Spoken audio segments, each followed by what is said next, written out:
दोस्तों नमस्कार। नवोदय विद्यालय प्रवेश परीक्षा 2024 कक्षा छठवीं के लिए नोटिफिकेशन जारी हो चुका है। इस बार ऑनलाइन फॉर्म भरने का जो लास्ट डेट है वह 10 अगस्त 2023 है और इस बार नवोदय की परीक्षा दो फेज़ पर होगा। जो पहला फेज़ का एग्ज़ाम डेट है वह 4 नवंबर 2023 है और दूसरे फेज़ का जो एग्ज़ाम है वो 20 जनवरी 2024 है। अलग अलग राज्य में अलग अलग फेज़ पर यह परीक्षा संपन्न होनी है। पूरी जानकारी इस वीडियो में है। आप फॉर्म किस प्रकार से भरेंगे, क्या क्या पात्रता होगी, ग्रामीण और शहरी के लिए क्या नियम है, इस बार जिला संबंधी क्या नियम है, अर्थात सारी जानकारी आपको इस वीडियो पर मिलने वाली है। वीडियो को ध्यान से देखिएगा, ज़रा सा भी स्किप मत कीजिएगा।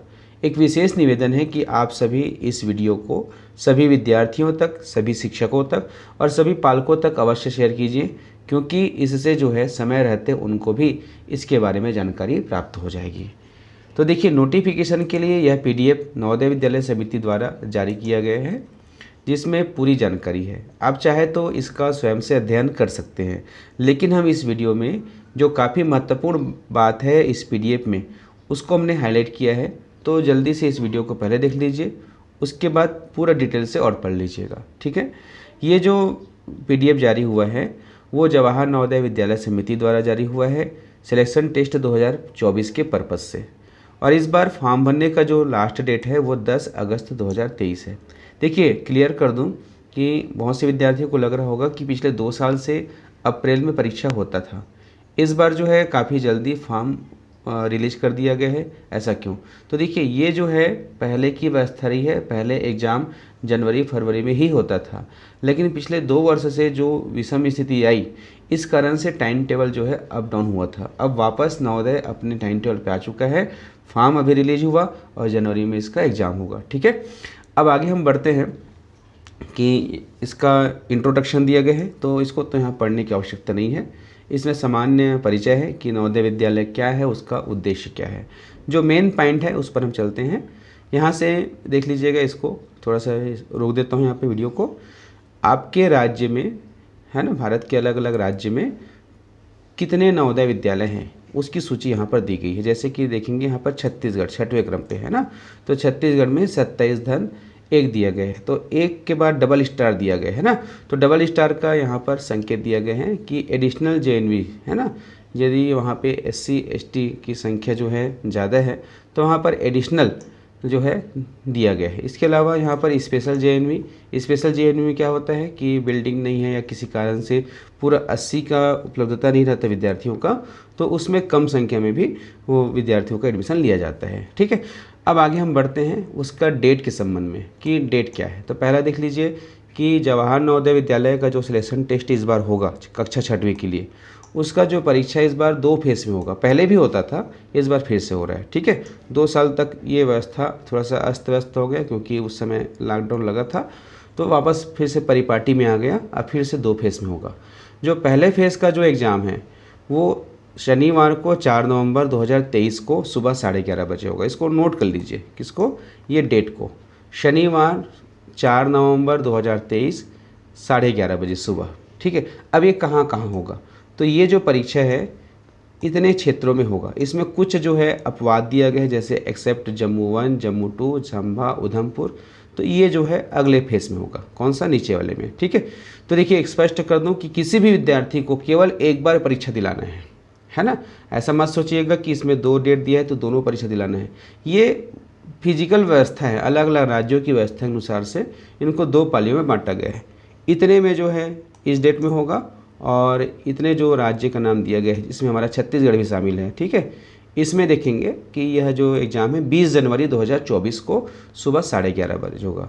तो छत्तीसगढ़ वाले हमारे जो विद्यार्थी हैं और साथ ही आंध्र प्रदेश, असम, अरुणाचल प्रदेश है ना, बिहार, गोवा, गुजरात, देख लीजिएगा, ये सभी विद्यार्थी नोट कर लीजिए कि आपके राज्य में जो नवोदय की परीक्षा है इस डेट को होगा, ठीक है। उसके पश्चात आगे बढ़ते हैं। फॉर्म जब भरना शुरू करेंगे तो फॉर्म भरने का जो लास्ट डेट है अभी फ़िलहाल 10 अगस्त 2023 है, ठीक है। फॉर्म भरते समय लास्ट में कई बार बढ़ा भी दिया जाता है, लेकिन इस बार संभावना कम है, ठीक है। तो ये 10 अगस्त 2023 फाइनल। अब उसके पश्चात बात करते हैं कि ऑनलाइन फॉर्म भरने का प्रोसेस क्या होगा। तो देखिए, सबसे पहले आपको बता दें कि ऑनलाइन फॉर्म भरने का जो प्रोसेस है उसको बहुत ही सिंपल कर दिया गया है। आप केवल एक बार ऑनलाइन फॉर्म भरेंगे, ठीक है, नवोदय की परीक्षा के लिए केवल एक छोटा सा ऑनलाइन फॉर्म भरना है और आपका रजिस्ट्रेशन हो जाएगा। और ऑनलाइन फॉर्म भरने के लिए आपको इस वेबसाइट पर जाना होगा, यहाँ पर दिया गया है लिंक, ठीक है, navodaya.gov.in। अब उसके पश्चात कन्फर्म हो जाइए कि इसमें जो भी पात्रता की शर्तें दिया गया, अर्थात विद्यार्थी को क्या क्या ज़रूरत है तब वो फॉर्म भर सकता है, उसको आप अच्छे से अध्ययन कर लीजिएगा। उसके बाद ही आप जो है, जब आप श्योर हो जाएंगे कि आपका विद्यार्थी या आपका बच्चा नवोदय की परीक्षा दिलाने के योग्य है, उसकी पात्रता रखता है, तभी आप फॉर्म भरिएगा, ठीक है। अब उसके पश्चात जब आप कंफर्म हो जाएंगे फॉर्म भरना है, तो ये इसमें जो डॉक्यूमेंट दिया गया है इसका फ़ोटो खींच के आप रखना।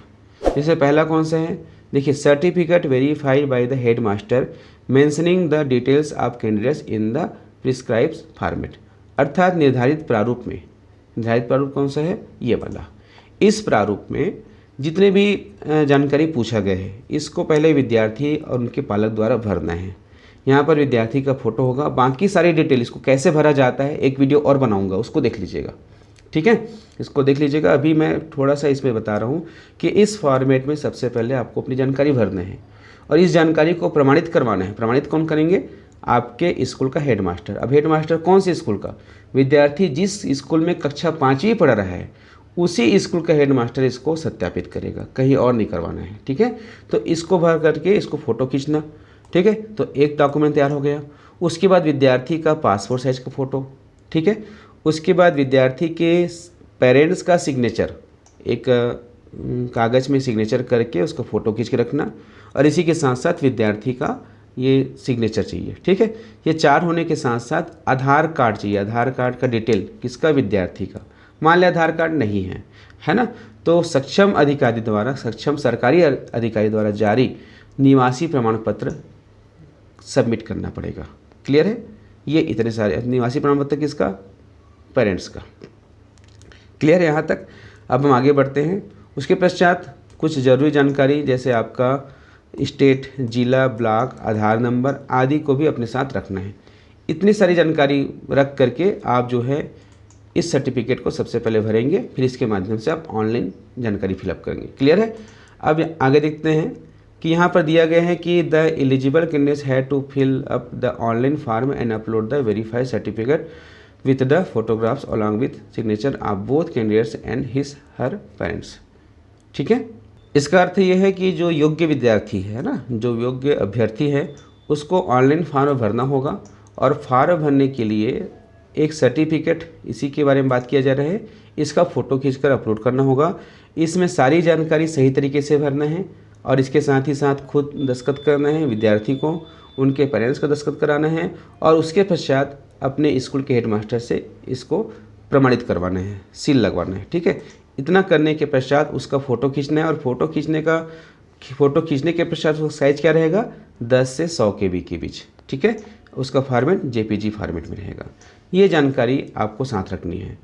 उसके पश्चात आगे देखते हैं हम यहाँ पर, ठीक है। तो आपको बता दें कि ऑनलाइन फॉर्म जब आप भरेंगे तो नवोदय विद्यालय को आपको किसी भी प्रकार से कोई भी शुल्क देने की आवश्यकता नहीं, टोटल यह फ्री होता है। हाँ, यदि आप कहीं बाहर फॉर्म भरा रहे हैं और वो प्राइवेट दुकान है और कोई कॉस्ट आपके साथ आपसे लेता है तो वो उनकी अलग व्यवस्था है, लेकिन नवोदय विद्यालय को आपको किसी प्रकार से शुल्क देने की आवश्यकता नहीं है, ठीक है। आप उसे किसी प्रकार से फीस नहीं भरेंगे, आप किसी प्रकार से उसमें फ़ीस पे नहीं करेंगे, टोटल यह फ्री होगा। क्लियर है। अब उसके पश्चात साथ ही साथ जो है हर नवोदय विद्यालय में, जितने भी नवोदय विद्यालय में एक हेल्प डेस्क सेंटर होगा, वहाँ जाके भी आप फॉर्म भरा सकते हैं। क्लियर है। जितने भी डॉक्यूमेंट के बारे में हमने बात किया उन सभी चीज़ों को साथ में रख के वहाँ भी जाके आप फॉर्म भर सकते हैं, ठीक है। यहाँ पे सुविधा दी गई है। आगे कहा गया है कि आपने ऑनलाइन पोर्टल पर जो भी जानकारी दिया है उसको जो है बिल्कुल सही जानकारी आपको देना है, क्योंकि जब एडमिशन होगा तो उसी जानकारी के आधार पर सपोर्टिंग डॉक्यूमेंट अर्थात उससे संबंधित डॉक्यूमेंट को प्रस्तुत करना होगा, ठीक है।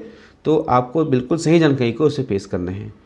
इसके पश्चात देख सकते हैं, since online data is being captured it is requested to fill the data is online application form with due care, अर्थात बहुत ही सावधानी के साथ आप ऑनलाइन फॉर्म भरिए।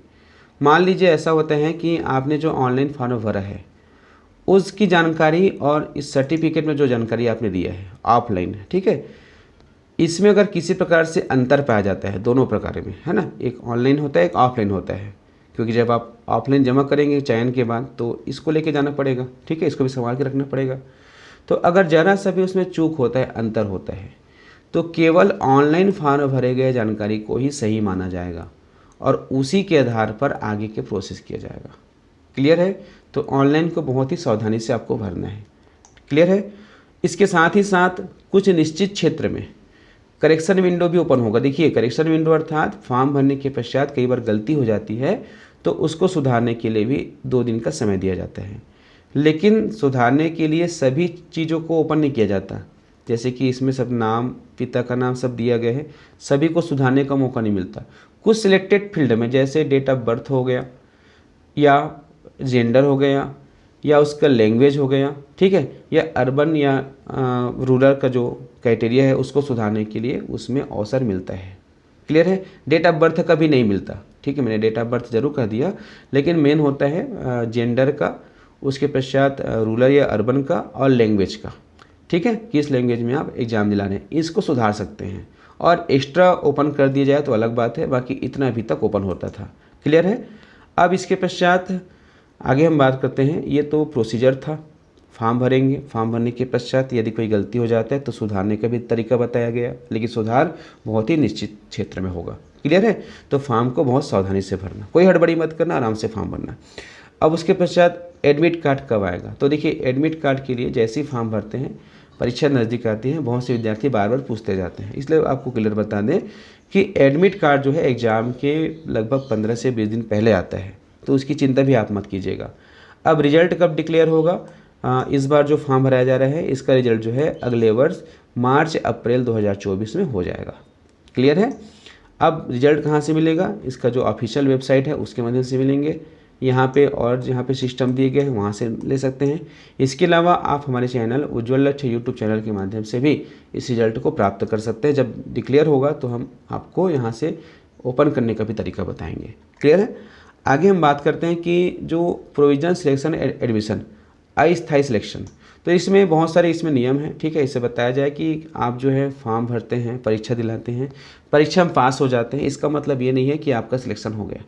आप परीक्षा में पास हुए हैं, आप सिलेक्शन की पात्रता रखे हैं, लेकिन जब तक आपका डॉक्यूमेंट का वेरिफिकेशन नहीं होगा, है ना, आपका जो प्रवेश है स्थायी नहीं माना जाएगा। ठीक है, तो सभी को सलाह ये दिया जाता है कि यदि आपका रिजल्ट आ भी जाता है, जैसे इस साल भी अभी रिजल्ट आने वाला है, तो रिजल्ट आ जाता है और आप सिलेक्ट हो जाते हैं अस्थायी रूप से, है ना, प्रोविजनल सिलेक्शन, तो तुरंत आप अपने स्कूल से टीसी मत निकलवाना जब तक आपका डॉक्यूमेंट कन्फर्मेशन हो जाए, वेरीफाइड नहीं हो जाए, उसके बाद ही आप अपने स्कूल से टीसी को निकलवाना। ये एक सलाह दिया गया है इसमें, ठीक है। अब उसके पश्चात किसी भी प्रकार के विवाद के लिए नवोदय विद्यालय समिति ही उसमें निर्णय लेगा, है ना, ये सब दिया गया है। इसके साथ ही साथ रिजल्ट से असंतुष्ट होंगे तो रीएवल्यूएशन और रीटोटलिंग का कोई इसमें प्रावधान नहीं है। क्लियर है? अब आगे हम बात करते हैं, इसको थोड़ा सा मैं हिंदी में आपको दिखा देता हूँ 3.4 को। अभ्यर्थी तथा उनके माता पिता ध्यान दें कि एनवीएस की योजना के अनुसार जब विद्यार्थी कक्षा 9 में प्रोन्नत होगा तब उसे हिंदी भाषी राज्य के जेएनवी से अहिंदी भाषी राज्य के दूसरे जेएनवी और इसी तरह अहिंदी से हिंदी भाषी जेएनवी में एक शैक्षणिक सत्र के लिए जाना पड़ेगा। इस प्रकार के प्रवर्जन हेतु चुने गए विद्यार्थी माता पिता द्वारा इनकार किए जाने पर उसको जेएनवी के अध्ययन में जारी रखने की अनुस्वीकृति नहीं दी जाएगी। इसका मतलब ये है कि नवोदय विद्यालय का एक सिस्टम है कि कक्षा 9वीं में विद्यार्थी को, जैसे उसका लैंग्वेज अभी हिंदी भाषी क्षेत्र में है, तो उसको अहिंदी भाषी में जैसे कन्नड़, तमिल अलग अलग जगह में 1 साल के लिए पढ़ाया जाता है ताकि उसका बौद्धिक विकास हो। ऐसे में यदि आप उसको इनकार करते हैं तो नवोदय विद्यालय को अधिकार होगा कि आपका जो अध्ययन है वो जारी नहीं रखा जाए। क्लियर है? इसके साथ ही साथ जो इसका अगला पॉइंट है 3.5, इसको भी मैं आपको हिंदी में दिखाता हूँ कि अभ्यर्थी और उनके माता पिता ध्यान दें कि परीक्षा के आधार पर अस्थायी चयनित बच्चों को उसी जिले के जेएनवी में प्रवेश दिया जाएगा जहाँ वह निवास कर रहे हैं। ठीक है, इस साल भी यह नियम है, जहाँ वो निवास कर रहे हैं उसी ज़िले में उसको जो है प्रवेश दिया जाएगा। और उसके साथ ही साथ कक्षा 5वीं में पढ़ रहे हैं। देखिए 2 चीज़ इस बार बहुत ज़रूरी है। जिस जिला में वो नवोदय विद्यालय का फॉर्म भरा है, क्लियर है, वहाँ उसी जिला में वह निवास करे और उसके साथ ही साथ कक्षा 5वीं में वो पढ़ रहे होंगे, तभी उस जिला की परीक्षा में वो सम्मिलित हो सके। ठीक है, किसी भी परिस्थिति में अस्थायी चयनित परीक्षार्थी को अन्य JNV में प्रवेश नहीं दिया जाएगा। क्लियर है। तो नियम पिछले साल से बदला हुआ है कि जिस जिला का विद्यार्थी निवासी है और जिस जिला में पढ़ रहा है दोनों सेम होना चाहिए, तब वो उसी जिला में भर सकता है। जैसे कि रायपुर जिला का कोई विद्यार्थी है ना, तो रायपुर जिला में उसका घर है, चाहे किसी भी गांव में हो, तो रायपुर जिला के किसी भी गांव में उसका घर है और वो रायपुर जिला के किसी भी स्कूल में वो कक्षा 5वीं पढ़ रहा है, तभी वह जो है रायपुर जिला के नवोदय विद्यालय में वो फॉर्म भर सकेगा, परीक्षा में बैठ सकेगा और परीक्षा में पास होने के पश्चात उसका सिलेक्शन हो पाएगा। ठीक है, तो ये काफ़ी महत्वपूर्ण है, इसको ध्यान रखिएगा। इसके पश्चात देख सकते हैं जो SC ST OBC वर्ग के जो विद्यार्थी हैं उनको अपना डॉक्यूमेंट प्रस्तुत करना होगा। और OBC वालों के लिए विशेष है कि इनका सूची में नाम तभी माना जाएगा OBC में जब वो सेंट्रल लिस्ट में होगा, है ना, तो सेंट्रल सर्टिफिकेट उसको बनवाना पड़ेगा। SC ST के लिए ऐसी बाध्यता नहीं है, लेकिन OBC के लिए जो है आपको जो सूची है, जाति की जो सूची है, वो सेंट्रल द्वारा निर्धारित सूची में होना चाहिए। क्लियर है। आगे हम बात करते हैं 3.7 में। इसमें बताया गया कि जो विद्यार्थी ग्रामीण क्षेत्र से एडमिशन ले रहे हैं उनको जो है कक्षा 3री 4थी और 5वीं की पढ़ाई पूरी करने, वो भी ग्रामीण क्षेत्र से, उनका प्रमाण पत्र देने की आवश्यकता पड़ेगी। ठीक है, विद्यार्थी को ग्रामीण क्षेत्र का तभी माना जाएगा जब वह यह प्रमाण पत्र प्रस्तुत करे कि वो कक्षा 3री 4थी और 5वीं को गांव के स्कूल में ही पढ़ा है। क्लियर है। इसके साथ साथ देख सकते हैं जो दिव्यांग विद्यार्थी होंगे, है ना, कैटेगरी में, तो उनको जो है अपनी दिव्यांगता का सर्टिफिकेट प्रस्तुत करना होगा। क्लियर है। आगे हम बात करते हैं 3.10 देखते हैं। इसमें बताया गया है कि प्रवेश की जो प्रक्रिया है ना, चाहे मेन सूची जारी करना हो या वेटिंग लिस्ट जारी करना हो, ये कंप्लीट जो है 31 दिसंबर 2024 तक होगा। इसके बाद यह प्रक्रिया बंद हो जाएगी इस सत्र के लिए, फिर नए सत्र की तैयारी शुरू हो जाएगी। ठीक है, तो 31 दिसंबर तक ही वेटिंग लिस्ट जारी होगा। ठीक, क्लियर है। अब अगला जो पॉइंट है वो है काफ़ी महत्वपूर्ण है, हु इज़ एलिजिबल, अर्थात कौन इसके लिए पात्र होंगे। तो पात्रता का जो पहला शर्त है वो जिला संबंधी मैटर है। ठीक है, जिला के लिए स्पेसिफिक है। इसमें यह बताया गया कि अ कैंडिडेट, वह अभ्यर्थी, हु इज स्टडिंग क्लास 5, जो कक्षा 5वीं में पढ़ रहा है, इन अ डिस्ट्रिक्ट, एक जिला में, is allowed to apply for admission to JNV in the same district only, अर्थात विद्यार्थी कक्षा 5वीं जिस जिला में पढ़ रहा है उसी जिला में वह फॉर्म भरने के लिए अलाउ होंगे। ठीक है, only the bonafide residence candidates from the district concern where the Jawahar Navodaya Vidyalaya has been located in studying class 5th in the same district are eligible to apply for admission, अर्थात केवल वास्तविक निवासी अर्थात जो जिला में वो नवोदय विद्यालय का फॉर्म भर रहे हैं, परीक्षा दिलाने वाले हैं, है ना, जैसे कि कोई विद्यार्थी रायपुर जिला का है ना, तो इसमें रायपुर जिला का जो नवोदय विद्यालय है वो माना में है ना, कहाँ पे है, माना में है। तो रायपुर जिला के अंतर्गत किसी भी स्कूल में जो विद्यार्थी कक्षा 5वीं पढ़ रहा है वही विद्यार्थी जो है माना के लिए, रायपुर जिला के लिए फॉर्म भर सकेंगे, अन्य जिला का इसमें फॉर्म नहीं भर सकेंगे। क्लियर है। ठीक है, पहला चीज़ ये होगा कि उसी जिला में उसकी पढ़ाई कक्षा 5वीं की होनी चाहिए, कक्षा 5वीं की। ठीक है, इसके आगे कहा जा रहा है कि उसके आगे कहा जा रहा है the valid resident proof as notified by the government of India of the parents of the same district where the candidates has studied class 5th and appear for the JNVST to be submitted by the provisionally selected candidates at the time of admission. अर्थात देखिए, जैसे भी विद्यार्थी form भरेंगे, है ना, तो form भरेंगे, परीक्षा भी दिलाएंगे, तो परीक्षा दिलाने के बाद यदि वो पास हो जाते हैं, परीक्षा निकाल लेते हैं, है ना, तो उसका वो अस्थायी चयन हुआ। क्या चयन हुआ? अस्थायी चयन हुआ। परीक्षा पास करते ही उसका अस्थायी चयन होता है। तो उसके पश्चात डॉक्यूमेंट का वेरिफिकेशन कराना होता है।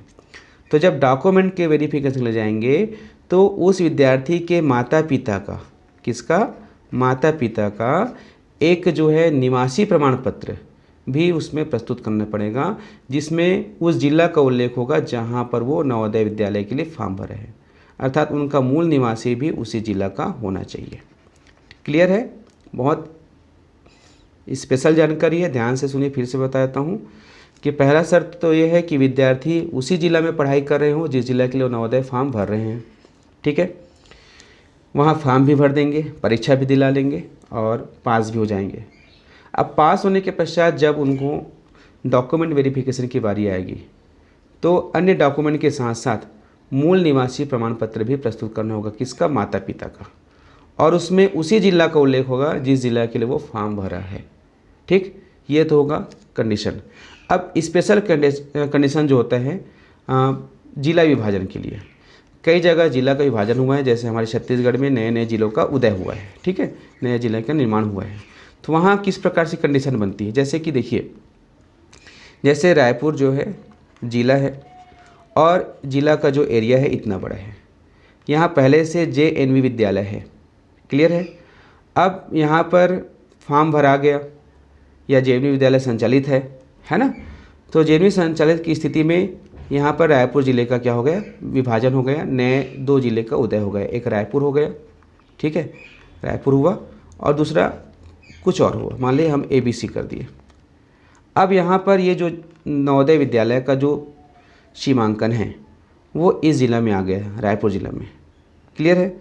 और अभी यहाँ पर नया JNV विद्यालय नहीं खोला गया है, नवोदय विद्यालय यहाँ पर नहीं खुला है, किसमें? नए ज़िले में। तो इस कंडीशन में क्या करें? इस कंडीशन में यहाँ के विद्यार्थी तो फिर वंचित हो जाएंगे। तो ऐसा बिल्कुल नहीं है, इसमें स्पष्ट कहा गया है कि ऐसी स्थिति में जब नवोदय विद्यालय पहले से संचालित है और वहाँ का जिला का विभाजन हो गया और जिले विभाजन के पश्चात वहाँ पर नए नवोदय विद्यालय स्थापित नहीं हुए हैं, तब तक यहाँ के जो भी विद्यार्थी है नए जिले का, वो भी इसी जिले के लिए फॉर्म भर सकेंगे। कब? जब यहाँ पर नवोदय विद्यालय नहीं है। यदि यहाँ भी नवोदय विद्यालय आ गए, नवोदय विद्यालय खुल गया है ना, तो यहाँ के विद्यार्थी इसी जिले के लिए फॉर्म भरेंगे जो नया जिला है। यदि यहाँ पे नवोदय विद्यालय नहीं है तो इसी पुराने नवोदय विद्यालय के लिए फॉर्म भर सकेंगे। यहाँ पर स्पष्ट रूप से कहा गया, ये विभाजन की स्थिति में है। बाकी सामान्य स्थिति में वही है कि जहाँ निवास करता है और जहाँ पढ़ाई करता है केवल उसी के जिला के लिए भर सकते हैं। क्लियर है? आगे हम बात करते हैं। देखिए, यही इसमें फिर से कहा गया है कि candidate had to reside in the district where she is seeking admission in the JNV located in the same district. Bonafide residence certificate of parents to be submitted at the time of verification of document after the provisional selection. ठीक है, इसमें फिर से कहा गया है कि जब डॉक्यूमेंट का सिलेक्शन होगा, डॉक्यूमेंट का वेरिफिकेशन होगा सिलेक्शन के पश्चात, उस समय माता पिता का जो है निवासी प्रमाण पत्र प्रस्तुत करना होगा। Candidate has study class 5 in any of the government या government recognised school located in the same district during 2023-24। इसमें फिर से स्पष्ट किया गया है कि विद्यार्थी को उसी जिला के शासकीय स्कूल या मान्यता प्राप्त स्कूल में, है ना, कक्षा 5वीं में अध्ययन होना चाहिए। और अध्ययन किस सेशन में? 2023-24। अभी जून 2023 से जो सेशन स्टार्ट हो रहे हैं ये होगा अप्रैल 2024 तक, है ना। तो इसी सेशन में वो कक्षा 5वीं पढ़ रहा होगा। इसके पहले यदि वो पास किया है, यहाँ पर स्पष्ट कहा गया है कि candidate who have passed class 5th before the session 2023-24 are repeated candidates are not allowed. अर्थात जो विद्यार्थी इसके पहले कक्षा 5वीं पास किया है ना, तो वो जो है फॉर्म नहीं भर सकेंगे। क्लियर है? अर्थात जैसे अभी बच्चे जो पास आउट हुए वो 2022-23 का सेशन कंप्लीट किए हैं, 22-23 का, क्योंकि उन्होंने एडमिशन लिया था जून 2022 में, है ना, और इसका रिजल्ट आया है अप्रैल 2023 में। तो ये जो सेशन था 2022-23 का था, तो इसका एग्ज़ाम हो चुका है। इस साल पास जो विद्यार्थी हुए हैं वो फॉर्म नहीं भरेंगे, लेकिन जो अभी वर्तमान सत्र शुरू हो रहा है 2023-24, इसमें जो कक्षा 5वीं पढ़ने वाले विद्यार्थी है वही फॉर्म भर सकेंगे। आगे और बहुत सारी कंडीशन है, ठीक है। अब यहाँ पर बात आ गया डेट ऑफ बर्थ का। A candidate seeking admission must not have been born before 1/5/12 and after 31/7/14 both date are inclusive. देखिए, जिस विद्यार्थी का जो जन्म तारीख है, उसका जो जन्म है वो 1 मई 2012 से 31/7/2014 तक किसी भी डेट में हुआ है, वो जो है इसके लिए फॉर्म भर सकेंगे। लेकिन इसके पहले अर्थात 1 मई से पहले क्या हो जाता है, 30 अप्रैल, है ना, 30 अप्रैल 2012। अगर किसी का जो डेट ऑफ बर्थ है 30 अप्रैल 2012 है तो वो जो है इसके लिए पात्र नहीं होंगे। ठीक है, 1 मई 2012 से शुरू होना चाहिए। उसके साथ ही साथ देख सकते हैं अंतिम जो डेट है 31/7/2014 है। अगर ये भी डेट है तो ये दोनों डेट शामिल है, इसमें भी फॉर्म भर सकेंगे। लेकिन 31 जुलाई के बाद क्या आता है, अगस्त आता है। तो 1 अगस्त है ना, 1 अगस्त 2014 अगर किसी का है, किसी विद्यार्थी का, तो वो भी फॉर्म नहीं भर पाएंगे। तो ये डेट ऑफ बर्थ के संबंध में सूचना है। और आपको बता दें कि इसमें किसी प्रकार से कोई रिलैक्सेशन नहीं है, सभी के लिए यही डेट ऑफ बर्थ लागू होगा। क्लियर है।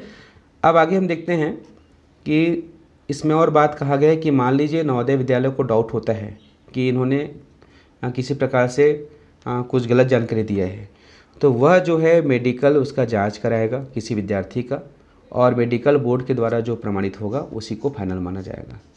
क्लियर है। अब अगला जो पॉइंट है काफ़ी महत्वपूर्ण है, देखेंगे।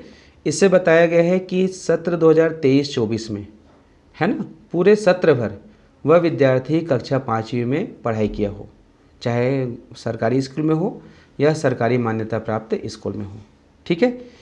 इसके साथ ही साथ यहाँ पर उसके एडमिशन का भी डेट को यहाँ पर बताया गया है कि the candidate who has not been promoted and admitted to class 5th before 31 July 2023 is not eligible to apply. इसका अर्थ क्या है, देखिए, विद्यार्थी जो है कक्षा 4वीं में पढ़ रहा था, उसको प्रमोशन मिला, पास आउट हो गए कक्षा 5वीं में। ठीक है, तो 5वीं में वो एडमिशन भी ले लिया। अगर ये एडमिशन की पूरी प्रक्रिया 31 जुलाई 2023 तक संपन्न हो गई है तब तो ठीक है। लेकिन यदि वह जो है इसके पहले भी कक्षा 5वीं में प्रवेश नहीं लिया था, इसके बाद लिया, अर्थात जैसे अगस्त में ले लिया, है ना, 1 अगस्त को ले लिया, तो यह विद्यार्थी जो है इसके लिए पात्र नहीं होंगे। तो विद्यार्थी का जो एडमिशन है कक्षा 5वीं में, उसका भी डेट बहुत ही बड़ा इशू है। वो उसका जो एडमिशन है 31 जुलाई 2023 के पहले होना चाहिए। क्लियर है। इसमें और आगे स्पष्ट बताया गया है कि विद्यार्थी जो है कक्षा 5वीं की जो पढ़ाई है ना, वो 23-24 के पहले अगर किया होगा तो भी फॉर्म नहीं भर पाएगा। ठीक है, तो 23-24 का ही इसमें अलाउ रहेगा, उसके पहले का अलाउ नहीं रहेगा। क्लियर है। आगे और कहा जा रहा है कि ऐसे विद्यार्थी जो फॉर्म भरने वाले हैं वो कक्षा 3री, 4थी और 5वीं की पढ़ाई पूरी किया हो, है ना, पूरे तीनों वर्ष जो है वो कंप्लीट पढ़ाई किया हो, तभी वो फॉर्म भर सकें, वही तभी वो पात्रता होंगे। क्लियर है। इसके साथ ही साथ आगे हम बात करते हैं कि no candidate eligible to apply for the selection test for the second time, अर्थात कोई भी अभ्यर्थी, है ना, दूसरी बार जो है परीक्षा दिलाने के लिए पात्र नहीं होंगे। हर विद्यार्थी को केवल एक ही बार मौका मिलता है। ठीक है, जैसे इस साल अभी जो 2023 में एग्ज़ाम हुआ, उसमें किसी विद्यार्थी के मन में सोच आएगी कि मैं इस बार डबल 5वीं पढ़ करके एग्ज़ाम दिला दूंगा, तो ऐसा बिल्कुल नहीं होगा। एक ही बार मौका मिलता है। जैसे ही आप फॉर्म भरेंगे, वेबसाइट जो है उसको कैच कर लेता है और वहाँ पे डिटेल के हिसाब से बता देते हैं कि आप रिपीटर्स है, और जैसे ही रिपीटर का उसमें टैग लगा, आपका एडमिट कार्ड जो है वहाँ पे जारी नहीं होगा। इसलिए एक विद्यार्थी को एक ही बार फॉर्म भरना है, डबल फॉर्म नहीं भर सकते। क्लियर है। आगे हम बात करते हैं, ये तो हो गया पात्रता की शर्त हो गई। अब हम बात करते हैं कि ग्रामीण और शहरी का इसमें कितना % आरक्षण रहता है। तो ग्रामीण एरिया के लिए जो है टोटल उस ज़िले का 75% सीट जो है रिजर्व होता है। एक ज़िला में अधिकतम 80 सीट होते हैं, तो 80 का जो 75% है वो होता है 60। तो जो 60 सीट है वो ग्रामीण क्षेत्र के विद्यार्थियों के लिए ये रिजर्व रहता है। किसके लिए? ग्रामीण क्षेत्र, रूरल के लिए। क्लियर है। अब जो बचा, इसमें से 60 घटा देंगे तो जो 20 सीट बचा है ना, 20 सीट, तो आप सोचेंगे कि 20 सीट जो है शहरी के लिए है, तो ऐसा बिल्कुल नहीं है। 20 सीट जो है टोटल ओपन रहता है ना, ये मेरिट बेस के लिए, और इसमें गांव के भी बच्चे आ सकते हैं और शहर के भी बच्चे। तो शहरी बच्चों के लिए कोई विशेष इसमें आरक्षण, कोई सीट रिजर्व, एक भी सीट रिजर्व नहीं है। रिजर्व की बात करें, लेकिन वो अच्छा परफॉर्मेंस करेंगे तभी वो इस कैटेगरी में आ सकते हैं 20 सीट में। तो इसलिए कंपटीशन शहर के विद्यार्थियों के लिए बहुत ज़्यादा है। क्लियर है। ये गांव के स्कूल के लिए, गांव के विद्यार्थियों के लिए 75% सीट जो है रिजर्व रखा जाता है, और बाकी सीट जो है ओपन है। यहाँ पर देख सकते हैं लिखा गया है रिमेनिंग सीट्स आर ओपन। अगर कोई कहता है कि 25% सीट शहर के लिए रहता है तो वो आपको गलत जानकारी दे रहे हैं, है ना, धोखे में मत रहिएगा। सही जानकारी ये है कि शहरी के लिए कोई भी सीट रिजर्व नहीं होता, सभी ओपन सीट होते हैं जो शेष बचे हुए सीट हैं, है ना, और उसमें ही शहरी के बच्चे को, शहरी क्षेत्र के बच्चों को जो है पार्टिसिपेट करना होता है, फाइट करना होता है। इसलिए शहरी क्षेत्र में कंपटीशन बहुत ज़्यादा होता है। आगे हम बात करते हैं कि a candidate seeking admission under the rural quota, अर्थात जो विद्यार्थी जो है ग्रामीण क्षेत्र से एडमिशन चाहते हैं उसके लिए शर्त बहुत ही स्ट्रिक्टली है कि वह जो है कक्षा तीसरी, कक्षा चौथी और कक्षा पाँचवीं ये तीनों वर्ष जो है गांव के स्कूल में पढ़ा हो सकता है उस ज़िला के अलग अलग गांव में हो या कहीं भी हो, लेकिन गांव क्षेत्र होना ज़रूरी है। अगर गांव क्षेत्र में पढ़ाई नहीं किया है तो वो शहरी माना जाएगा, लेकिन ग्रामीण के लिए शर्त यही है कि तीसरी, चौथी और पाँचवीं ये तीनों कक्षा जो है गांव के स्कूल में पढ़ाई किया हो। क्लियर है। हालांकि जो कक्षा पाँचवीं है ना, यहाँ पे दिया गया है गांव के साथ साथ उसको उसी जिला में पढ़ाई करना है जहां नवोदय विद्यालय स्थित है। जिस जिला के लिए वो नवोदय विद्यालय में फॉर्म भर रहे हैं उसी जिला में कक्षा पाँचवीं पढ़ना होना चाहिए, ये अतिरिक्त है।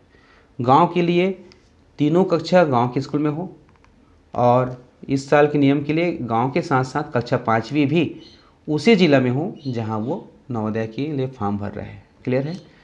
अब यहाँ पर आगे बात किया जा रहा है कि अर्बन क्षेत्र में, शहरी क्षेत्र में, तो a candidate who has studied in school located in a urban area even for a single day of session in class 3, 4, 5 will be considered as an urban candidates. देखिए बहुत ही सख्त नियम है कि विद्यार्थी जो है कक्षा तीसरी, चौथी और पाँचवीं इस तीनों साल में यदि एक दिन के लिए भी, अगर एक दिन के लिए भी किसी शहर की स्कूल में पढ़ाई किया है, उसका नाम उसका दर्ज हुआ था, है ना, तो वह जो है शहरी माना जाएगा। एक दिन के लिए भी पढ़ाई किया है तो, चाहे वो कक्षा तीसरी में हो, चाहे कक्षा चौथी में हो, चाहे कक्षा पाँचवीं में हो, वो शहरी माना जाएगा। क्लियर है। एक दिन के लिए भी अगर शहर की स्कूल में पढ़ा है तो ये जो है बहुत ही महत्वपूर्ण है ग्रामीण और शहरी के लिए। अब आगे बात करते हैं जो ट्रांसजेंडर होते हैं उसके लिए क्या किसी प्रकार से है। तो देखिए इसमें no separate reservation for transgender category, देख सकते हैं लिखा हुआ है no separate reservation for transgender category candidates is provided and they will be included in voice category, है ना, किसी प्रकार से उसको रिजर्वेशन नहीं है, वो वॉइस कैटेगरी में आएंगे। क्लियर है। तो ये हमने बात किया कि पात्रता क्या होगी और ग्रामीण शहरी के इसमें क्या मामला होता है। आगे हम बात करते हैं जो महत्वपूर्ण होगा उस पर बात करते हैं। ये सभी तो एग्ज़ाम के बाद आपको देना है, सिलेक्शन के बाद, ठीक है। अब यहाँ पर जो महत्वपूर्ण चीज़ है ध्यान देंगे, हाँ ये वाला है लैंग्वेज। जब आप परीक्षा का फॉर्म भरेंगे, ये वाला फॉर्म भरेंगे, ठीक है, तो यहाँ पर एक लैंग्वेज का ऑप्शन आता है, कहाँ पे दिखा देता हूँ, ये देखिए मीडियम यहाँ पे आया, ठीक। तो इसमें आप क्या भरेंगे, तो ये काफ़ी महत्वपूर्ण है। तो इसके लिए यहाँ पर देख सकते हैं आपके राज्य को देख लीजिए, जैसे हमारा छत्तीसगढ़ राज्य कहाँ पर है, यहाँ पर है। तो इसमें दिया गया है दो लैंग्वेज, इंग्लिश और हिंदी। क्लियर है। तो यहाँ पर छत्तीसगढ़ के जो विद्यार्थी या तो इंग्लिश मीडियम में एग्ज़ाम दिला सकेंगे या तो हिंदी में, और अलग अलग राज्य में कुछ और भाषा को इसमें शामिल किया गया है। अब यहाँ पे आप किसका चयन करें, कौन सी भाषा का चयन करें, इंग्लिश का कि हिंदी का। तो सिंपल सी बात है, आप जिसमें कंफर्ट है, चाहे हिंदी में हो चाहे इंग्लिश में हो, आप उसका चयन कर सकते हैं। आप किस माध्यम में पढ़ाई कर रहे हैं उससे इसमें कोई मतलब नहीं है, आप किस माध्यम में परीक्षा दिलाना चाहते हैं उससे मतलब है, ठीक है। चाहे आप हिंदी में दिला सकते हैं या इंग्लिश में दिला सकते हैं। क्लियर है। आगे हम बात करते हैं और क्या चीज़ें देख लेते हैं। हाँ, परीक्षा का जो शेड्यूल आप जानते ही है, परीक्षा जो है 3 विषय का होता है, एक मेंटल एबिलिटी, एक गणित का होता है, एक लैंग्वेज का होता है। लैंग्वेज वही होता है जिसका आपने चयन किया। यदि आप हिंदी किए हैं तो लैंग्वेज हिंदी में आएगा, अनुच्छेद जो होगा। इंग्लिश किए हैं तो इंग्लिश में आएंगे। इसी प्रकार जो गणित का जो भाषा है ना, जो प्रश्न की भाषा है, आपने जो माध्यम का चयन किया, यदि आप हिंदी चयन किए हैं तो प्रश्न की भाषा हिंदी में होगा, यदि आपने इंग्लिश में किया है तो इंग्लिश में होंगे, ठीक है। और मेंटल एबिलिटी का भी जो निर्देश होता है वो भी उसी भाषा में होगा। मेंटल एबिलिटी में 40 प्रश्न होंगे जो कि 50 नंबर के होंगे। हर प्रश्न जो है 1.25 नंबर का होता है, ठीक है। तो इस प्रकार से 40 प्रश्न आएंगे तो 50 नंबर हो जाएंगे। गणित का 20 प्रश्न आएंगे, उसमें से टोटल 25 नंबर हो जाएंगे। और लैंग्वेज में भी 20 प्रश्न आएंगे, टोटल 25 नंबर। इस प्रकार से 50, 25, 25, 100 नंबर का पेपर होगा। टोटल 80 प्रश्न आएंगे। इसको हल करने के लिए 2 घंटे का समय होगा। ठीक है, तो 2 घंटे का समय का विभाजन दिए गए हैं। 1 घंटा मेंटल एबिलिटी के लिए, आधा घंटा गणित के लिए, आधा घंटा लैंग्वेज के लिए। हालांकि इसमें दिया गया, लेकिन जब आप परीक्षा में बैठेंगे तो इसको आप अपने हिसाब से सेट कर सकते हैं। आप चाहे तो इसको आधा घंटा में पूरा कर लीजिए, इसको आधा घंटा में पूरा कर लीजिए, फिर गणित को 1 घंटा में बनाइए। इसमें कोई बंधन नहीं। हाँ, लेकिन 2 घंटे के भीतर ही आपको बनाना है। ठीक है, अब उसके पश्चात जो दिव्यांग विद्यार्थी है ना, उसको यदि एडिशनल आवश्यकता होता है तो 40 मिनट उनको दिया जाता है, वो विशेष कंडीशन पे है। ठीक है, अब उसके पश्चात बाकी सब चीज़ें सामान्य हैं कि OMR शीट के माध्यम से आपको भरना है आंसर को। बाकी चीज़ मैं और अगले एक वीडियो में बताऊंगा, लेकिन अभी इसमें हमने काफ़ी महत्वपूर्ण जानकारी आपके बीच रखा। अब अगला जो वीडियो आपके बीच जारी होने वाला है उसमें यह बताया जाएगा कि ये जो सर्टिफिकेट है उसको किस प्रकार से भरना है। ठीक है, क्योंकि इसको भी भरने में बहुत हमने गड़बड़ियाँ देखे हैं, बहुत सारे गड़बड़े देखे हैं, बड़े बड़े भी इसमें गड़बड़ी करते हैं। तो इसको भी आप सावधानी से भरिएगा, इसका वीडियो देख लीजिएगा, फिर आप फॉर्म भरिएगा। ठीक है, तो आपको यह वीडियो कैसा लगा ज़रूर बताइएगा, क्योंकि आपका जो कमेंट है मेरे लिए बहुत ही बहुमूल्य होता है। कमेंट करके ज़रूर बताइएगा कि आपको जानकारी कैसे लगी। जुड़े रहिएगा उज्ज्वल लक्ष्य यूट्यूब चैनल से। नमस्कार।